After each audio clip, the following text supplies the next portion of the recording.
La plupart des véhicules sont équipés de chauffage Truma, combiné chauffage chauffe-eau gaz ou gasoil, avec la commande CP+, iNet Ready. Pour l'allumer, c'est simple, une pression sur le bouton rond, il nous allume la commande en général.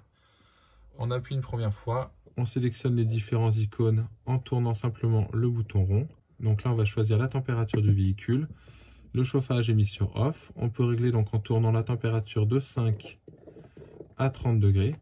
C'est cette sonde ici au-dessus de la porte qui prend la température. Et donc, on valide par une simple pression. Pour la température de l'eau, donc on sélectionne l'icône de l'eau, on clique une fois. Là, l'eau est enlevée sur off. On peut sélectionner donc sur écho pour donc faire la vaisselle ou vraiment en plein été quand on n'a pas besoin de beaucoup d'eau chaude. Hot, donc pour pouvoir prendre de la douche, clairement. Si on n'est pas sur hot, on n'aura pas assez d'eau chaude. Et on a aussi donc cette option de mettre sur boost. Donc là, on va prioriser la chauffe de l'eau avant la chauffe du chauffage. Dans tous les cas, quand les voyants au-dessus du trait clignotent, c'est qu'on est en train de chauffer parce qu'on n'est pas arrivé encore à la température de consigne. Donc là, on sait que le chauffage fonctionne. Donc on n'est pas arrivé à la température de 30 degrés qu'on avait demandé. Et l'eau sur hot fonctionne parce qu'on n'est pas arrivé donc à la température de 60 degrés qu'on a demandé non plus. Donc le moyen simple, entre plusieurs douches, l'idéal donc est d'attendre aussi à chaque fois que donc le voyant redevienne fixe. Comme ça, encore une fois, on est sûr d'avoir à chaque fois nos 10 litres d'eau complètement chauds à la température demandée.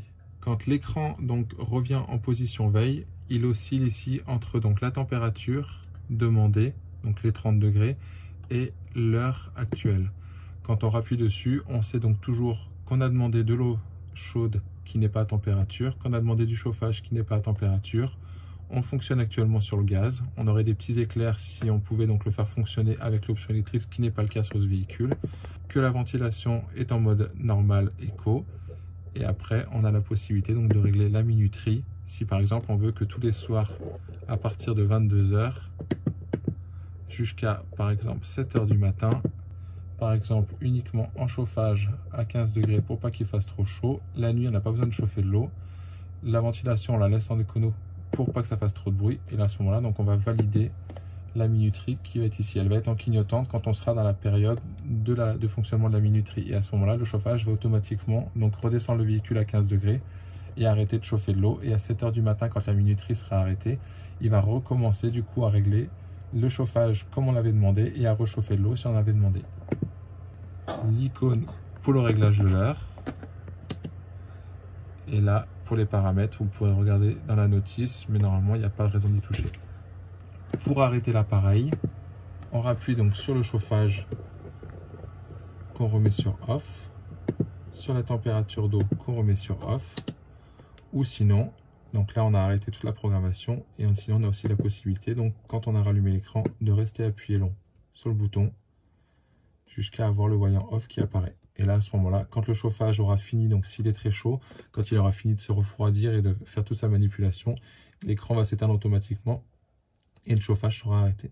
Tous les combinés de chauffage chauffe-eau Truma disposent d'une vanne de vidange automatique et qui sert également pour l'hivernage et la mise hors gel du véhicule. Cette vanne se trouve automatiquement proche de l'appareil. Pour le retrouver, c'est simple, il suffit de localiser la cheminée à l'extérieur du véhicule. Une ventouse ronde pour les modèles à gaz et une ventouse carrée pour les modèles à gasoil. La vanne de sécurité Truma, appelée aussi Frost Control, se déclenche automatiquement en dessous de 4 degrés.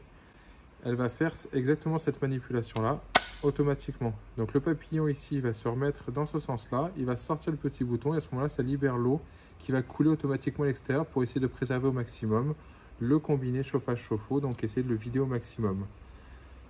Pour le remettre en route, après la période d'hivernage ou après une vidange, il suffit donc pour le réarmer qu'il fasse plus de 4 degrés dans l'environnement de cette soupape, donc soit en réchauffant le véhicule avec le chauffage ou en attendant qu'il fasse un peu plus chaud à l'extérieur.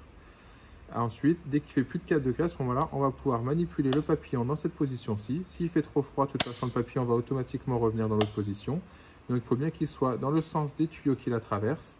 Et ensuite, à ce moment-là, seulement on pourra manipuler le petit bouton. Si le papillon est dans l'autre sens, on ne peut pas verrouiller ici le petit bouton et l'eau va continuer à couler par le dessous. Donc, on reverrouille et on remonte là. On vous le montre sur cette vanne ici démontée parce que quelquefois la vanne donc, peut être située dans le plancher, double plancher, dans les coffres ou autres et pas forcément très accessible. Donc le fait de la visualiser ici montre bien que c'est extrêmement aisé donc de remettre le papillon dans le bon sens et après donc simplement glisser pour manipuler le petit bouton.